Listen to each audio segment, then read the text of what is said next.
He stood alone beside the fence line, staring at the road that cut through the empty land like an old scar. For 3 months he had been waiting for a woman he had never met. He knew only her name, the date of her arrival, and the fact that somewhere far away she had agreed to cross an ocean and marry a man most people in town called impossible to love. But when the wagon finally appeared in the distance, the woman who stepped down was not the bride he had been promised. She was young, smaller than he expected, dressed in a plain blue traveling coat darkened by dust. Her black hair had come loose from its pins, and in one hand she clutched a worn cloth bundle as if it held the last pieces of her life. She looked frightened, exhausted, and completely alone. And when Caleb asked, "Are you Miss Eleanor Whitmore?" she only stared at him, confused. She did not speak a word of English. If stories about quiet courage, unexpected family, and finding home in the most unlikely places mean something to you, take a moment to like this video and subscribe to the channel. There are more stories ahead that stay with you long after they end. The wind pushed against them. Caleb shifted his weight, uncertain. He had spent years preparing himself for awkwardness, for disappointment, even for the humiliation of the whole town seeing that he needed to order a bride by mail. But he had not prepared for this. The wagon driver climbed down. "She came with the ship from San Francisco. All I know is the lady who was supposed to come never made it. This one had the papers. Name says Mei Lin. That's all I got." Caleb took the folded papers.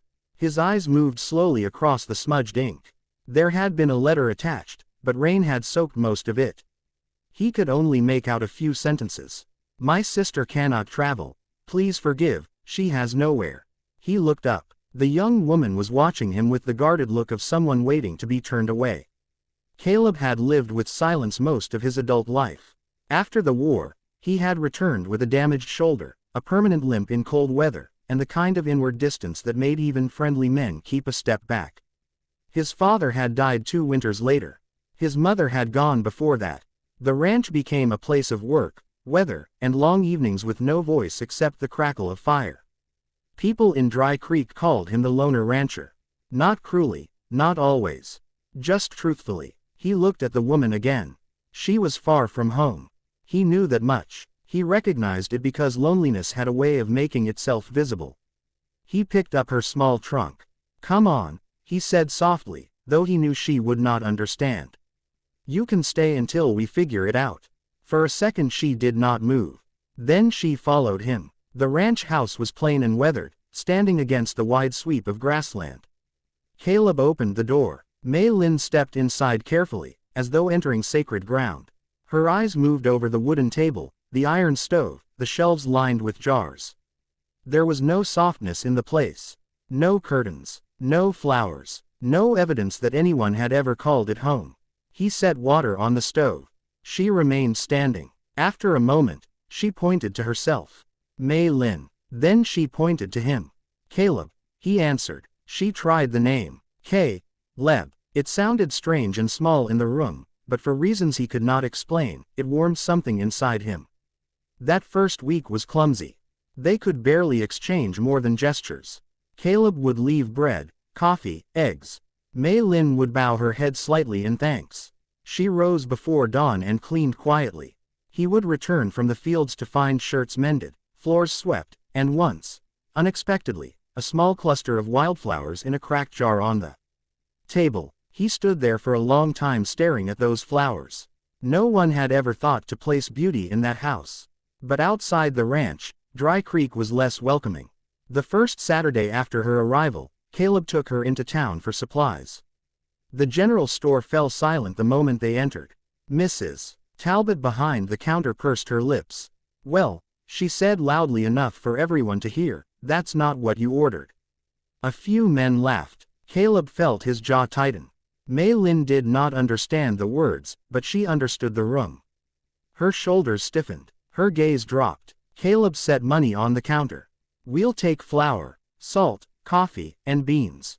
Mrs. Talbot folded her arms. "Folks are asking questions. Then they can ask me." On the way back, Mei Lin sat very still in the wagon. He wanted to say something. He wanted to explain that towns could be small in all the wrong ways. But language stood between them like a river. At home, As he unloaded supplies, he noticed she had not gone inside. She stood facing the open fields, eyes shining. She was crying. He had not seen it before because she had hidden it well. Caleb stepped closer, then stopped. He did not know how to comfort people. He barely knew how to stand near grief without feeling clumsy. He removed his gloves and offered her one simple thing, his hand.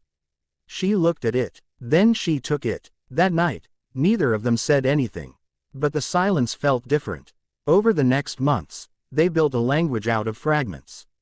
He pointed to objects: table, window, horse, water. She repeated the words carefully. Then she taught him hers. Shui, she said, touching the bucket of water. Ma, touching the horse.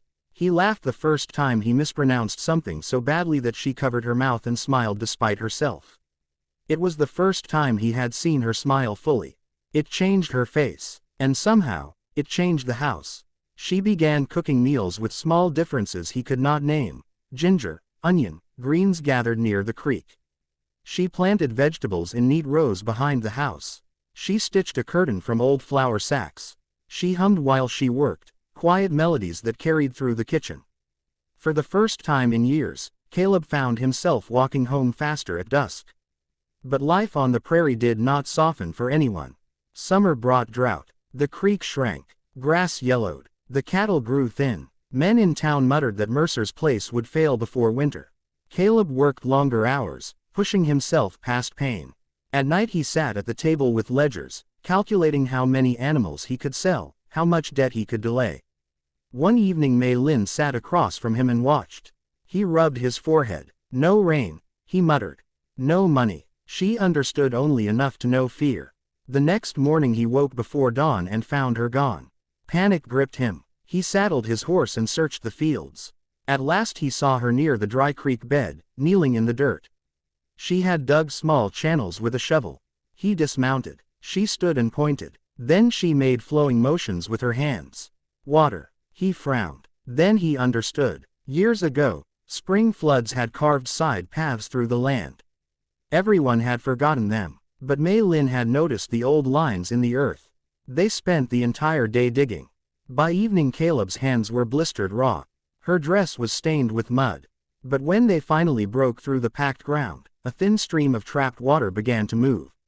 Not much, but enough. Enough for the garden. Enough for the horses. Enough to hold on. He laughed. A sudden rough sound he had not heard from himself in years.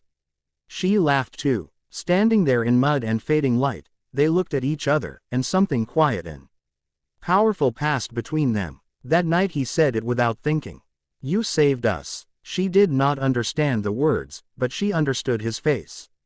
Autumn arrived. The ranch survived. And little by little, Dry Creek began to change. It started with old Mrs. Harper, whose grandson fell sick with fever. The doctor was away. Caleb rode over to help and found Mei Lin already there, sitting beside the boy with cool cloths and herbal tea she had made from plants she recognized from home.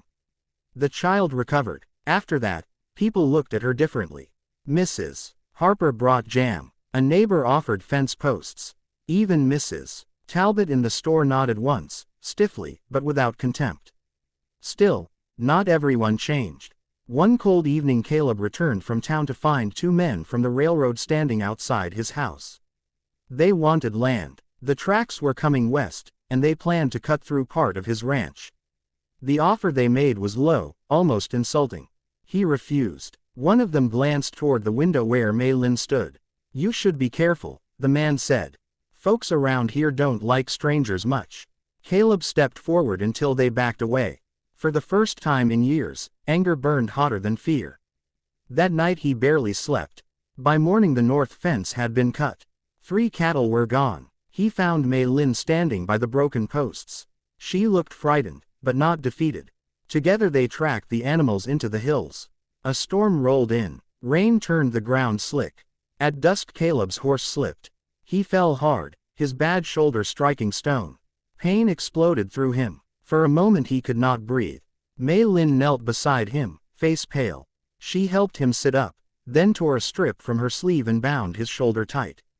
He expected panic. Instead she was steady. She led the horse. She led him. She found the cattle. And in the rain, in the dark, she brought them all home. That night he sat at the kitchen table while she wrapped his shoulder. His voice came low. "Why did you come here?" She was quiet for a long time. Then in careful English, shaped by months of listening, she said, "My sister, sick. She promised marriage, could not come. She died before ship." Caleb stared at her. "She asked me, go. New life, safe life." He swallowed. "And you?" Her eyes lowered. "No home there, no home here." He looked at her for a long moment. Then he said, "Home here." She lifted her eyes. He had meant it. Winter came early that year. Snow covered the plains. The house glowed warmer than it ever had before. On Christmas Eve Caleb carved 2 small wooden birds. His father had taught him when he was a boy. He set one by her plate. She touched it carefully. Then from her pocket she drew out something wrapped in cloth. Inside was a photograph, worn soft at the edges. 2 young women stood side by side. "My sister," she said. He understood what she was offering. Trust. He set the photo gently back in her hand. "Tell me about her." And in broken words, gestures, and long pauses, she did. By spring, the town no longer called her the Chinese woman. They called her Mei Lin. And they no longer called Caleb the loner rancher. They called him Lucky. 1 year after she arrived, a letter finally came from San Francisco. It explained everything more clearly.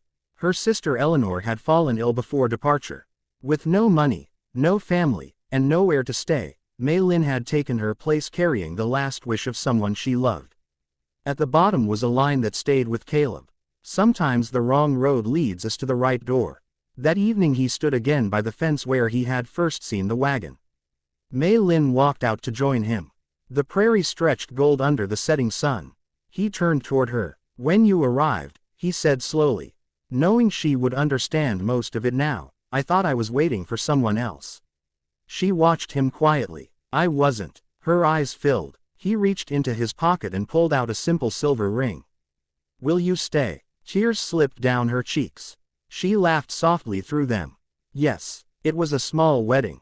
Mrs. Harper baked bread. The preacher from town stood beneath the cottonwoods. Children ran through the grass. Caleb wore his best coat. Mei Lin wore blue again, but this time with wildflowers in her hair. When the vows ended, the whole town clapped. And for the first time in many years, Caleb Mercer did not feel like a man standing apart from the world. He felt like a man who had finally arrived in it. Years later, travelers passing through Dry Creek would sometimes stop at the Mercer Ranch. They would see a sturdy house with green rows of vegetables, children laughing in the yard, and 2 people working side by side as if they had always belonged to the same horizon. Some would ask how they met. Caleb would smile. "Wrong wagon," he would say. Mei Lin would laugh. But when the evening settled and the children slept, he would sometimes sit on the porch and remember that first day, the frightened young woman holding a cloth bundle, the silence between them, the choice that could have sent her away. He knew then how close he had come to missing the life that was meant for him.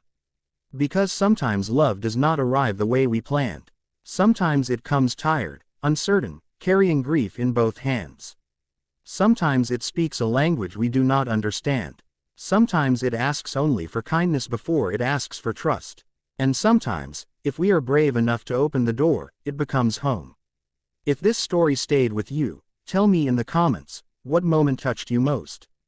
And if you want more stories about courage, second chances, and unexpected love, like this video and subscribe to the channel. The loner rancher waited for a bride. What arrived was a stranger. What he found was a family.